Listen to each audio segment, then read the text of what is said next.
अमरावतीतील जिल्हा नियोजन समितीच्या बैठकीनंतर आमदार बच्चू कडू यांनी नियोजन भवनासमोर नागरिकांची निवेदने स्वीकारली.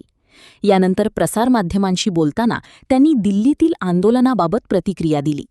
आंदोलन करणे हा लोकशाहीने दिलेला अधिकार असून या प्रश्नाकडे पंतप्रधान नरेंद्र मोदी यांनी गांभीर्याने लक्ष द्यावे, असे त्यांनी म्हटले. स्पर्धा परीक्षा आणि पेपरफुटीच्या घटनांवर भाष्य करत बच्चू कडू म्हणाले की वारंवार पेपरफुटी होत असेल तर विद्यार्थ्यांनी भविष्यात करायचे तरी काय, हा गंभीर प्रश्न आहे. या संदर्भात राज्याचे मुख्यमंत्री आणि उपमुख्यमंत्र्यांनाही निवेदन देऊन भविष्यात अशा घटना टाळण्यासाठी ठोस उपाययोजना करण्याची मागणी करणार असल्याचे त्यांनी सांगितले.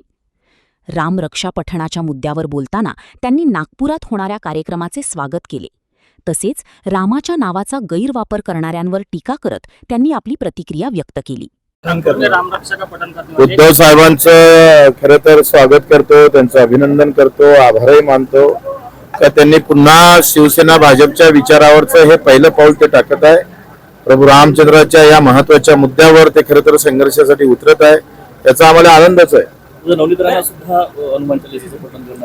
चालेल, चलते रहो. आता काय देशात मुद्दे आता एवढेच राहिले ना. सर, हिंदी में उद्धव ठाकरे कल राम रक्षा का पठन करने वाले हैं, क्या कहेंगे इसको लेकर? मैं उनको शुभकामना देता हूँ और उनको बधाई भी देता हूँ. और आप इसी तरह जो मुद्दे को आप भूल गए थे, उस मुद्दे को लेकर आप जो आंदोलन कर रहे हैं, तो बहुत खुशी की बात है. जैसा बोलते ना, राम के मंदिर में ये हे राम में भी हरामी होते हैं, वैसे कुछ लोग जो है जिन्होंने इस पर डल्ला मारा, उनके साथ मेरे को लगता है हनुमान जी का जो गदा था ना, उसका उपयोग जरूर करे सरकार. केंद्रानं त्यांना बोलावून घेऊन राजीनाम्याची मागणी केली. मला वाटतं ते सुधारणा, काही कायदे आणता येईल काय, काही तरतुदी करता येईल का, त्यांचं म्हणणं आहे का त्या मंत्र्यांना राजीनामा दिला पाहिजे. आमचं दुमत असू शकतं, पण सुधारणा होणं आवश्यक आहे. कारण हा काही एका जातीपुरता विषय नाही, हा पूर्ण देशातल्या तरुणांचा विषय आहे, युवकांचा विषय आहे.